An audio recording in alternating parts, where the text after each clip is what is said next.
watch this topic in Hindi, skip the video to 2 minutes and 49 seconds. Hello everyone, welcome to another episode of Legal Update. Today's topic of discussion is Central Information Commission. First, let us see why is it in the news. Recently, in Union of India vs. Ram Gopal Dixit case, the Delhi High Court observed the jurisdiction of Central Information Commission over the utilization of funds under the Members of Parliament Local Area Development Scheme, that is MPLADS. Let's look at the background of the case. Ram Gopal Dixit submitted RTA application seeking details about work initiated, pending, and completed by a Member of Parliament. Dissatisfied with the response, an appeal was filed at the Central Information Commission. The Ministry of Statistics and Program Implementation filed a writ petition in the Delhi High Court, challenging the CIC's orders in the appeal. It was argued that the CIC overstepped its jurisdiction by commenting on the funds under the Members of Parliament Local Area Development Scheme. The High Court ruled that CIC does not have jurisdiction to examine the utilization of funds allocated to the Members of Parliament. The court's observations were as follows.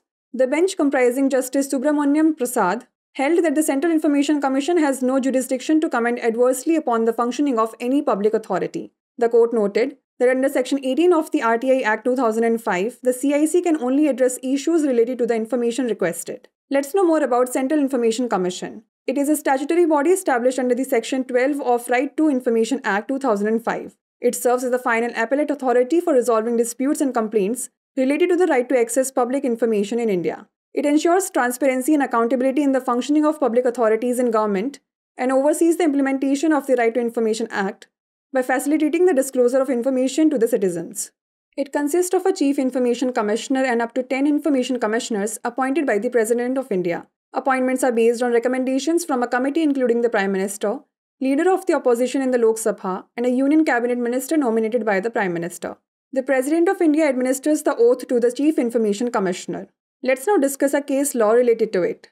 Subhash Chandra Agarwal vs. Indian National Congress and others, 2013. In this landmark case, the Central Information Commission declared certain political parties as public authorities, making these fall under the purview of the Right to Information Act 2005. Before we wrap up, here's a question for you. Which act established the Central Information Commission? Right to Education Act, Right to Information Act, Consumer Protection Act, or Information Technology Act? Send the answer to this question in the comment section. Like, share and subscribe for more such content. नमस्कार, legal update programme में आपका स्वागत है। आज हमारी चर्चा का विषय है केंद्रीय सूचना आयोग। सबसे पहले जान लेते हैं ये चर्चा में क्यों है। हाल ही के भारत संघ बनाम राम गोपाल दीक्षित मामले में दिल्ली उच्च न्यायालय ने संसद सदस्य स्थानीय क्षेत्र विकास योजना के अंतर्गत निधियों के उपयोग पर केंद्रीय सूचना आयोग के अधिकार क्षेत्र पर विचार किया। आइए जान लेते हैं मामले की पृष्ठभूमि। राम गोपाल दीक्षित ने आरटीआई आवेदन प्रस्तुत कर एक सांसद द्वारा शुरू किए गए लंबित और पूर्ण किए गए कार्यों के बारे में जानकारी मांगी। जवाब से असंतुष्ट होकर केंद्रीय सूचना आयोग में अपील दायर की गई। सांख्यिकी और कार्यक्रम कार्यान्वयन मंत्रालय ने अपील में सीआईसी के आदेशों को चुनौती देते हुए दिल्ली उच्च न्यायालय में एक याचिका दायर की, जिसमें यह तर्क दिया गया कि सीआईसी ने संसद सदस्य स्थानीय क्षेत्र विकास योजना के तहत निधियों पर टिप्पणी करके अपने अधिकार क्षेत्र का अतिक्रमण किया है। उच्च न्यायालय ने फैसला सुनाया कि सीआईसी के पास संसद सदस्यों को आवंटित धन के उपयोग की जांच करने का अधिकार क्षेत्र नहीं है। न्यायालय के अवलोकन की बात करें तो न्यायमूर्ति सुब्रमण्यम प्रसाद की पीठ ने कहा कि केंद्रीय सूचना आयोग को किसी भी सार्वजनिक प्राधिकरण के कामकाज पर प्रतिकूल टिप्पणी करने का कोई अधिकार नहीं है।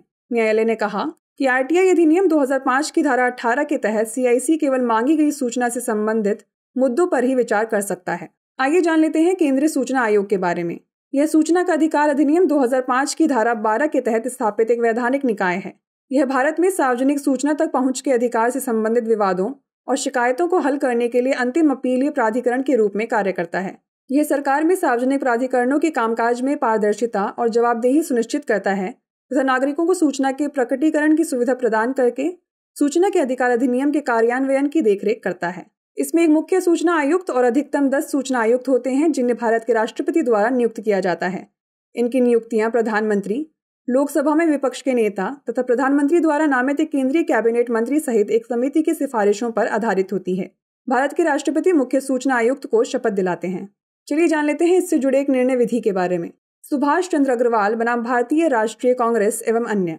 इस ऐतिहासिक मामले में केंद्रीय सूचना आयोग ने कुछ राजनीतिक दलों को सार्वजनिक प्राधिकरण घोषित किया, जिससे ये दल सूचना का अधिकार अधिनियम 2005 के दायरे में आ गए।